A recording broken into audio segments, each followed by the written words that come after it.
The U.S. has given the green light to a series of strikes on Iranian targets in Syria and Iraq after a drone attack killed 3 U.S. soldiers in Jordan near the Syrian border on Sunday.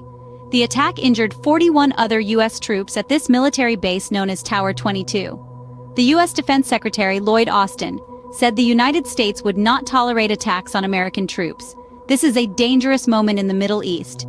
We will continue to work to avoid a wider conflict in the region, but we will take all necessary actions to defend the United States, our interests, and our people. And we will respond when we choose, where we choose, and how we choose. Our North America editor, Sarah Smith, joins us now. And what more do we know about that response? Well, we know that plans have been approved for a series of strikes over a number of days, so this action will take a while, targeting Iranian personnel and facilities, but not inside Iran. In Iraq and in Syria, that's where the Iranian-backed militia who've been attacking U.S. forces have been operating from. That's where they were operating from when they killed 3 U.S. soldiers at the weekend. And that distinction is very, very important because if America was actually to strike targets inside Iran itself, that would risk dangerously escalating tensions in the region. And this is the really delicate balance America is trying to come up with. They need decisive retaliation that is dramatic enough, they hope, to deter further attacks on their forces. But at the same time, they don't want to do anything that could cause the conflict to spread. That's the very thing they've been trying to avoid happening. And Sarah, in another development, we've learned tonight that President Biden is taking action against a number of Israeli settlers who've been accused of attacking Palestinians in the occupied West Bank.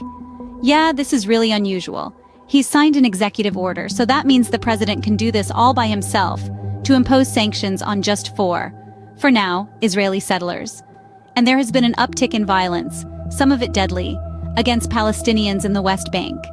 America has been growing increasingly frustrated by that, so they are applying now the same sanctions against some Israeli settlers that they apply to terrorist organizations. And that has clearly infuriated the Israeli government, who say they're the ones who will take action against lawbreakers in their country, and that these unusual measures are completely unnecessary. And I think this gives us a glimpse of something wider and important that has been going on. And that is America and President Biden himself's frustrations with the Israeli government.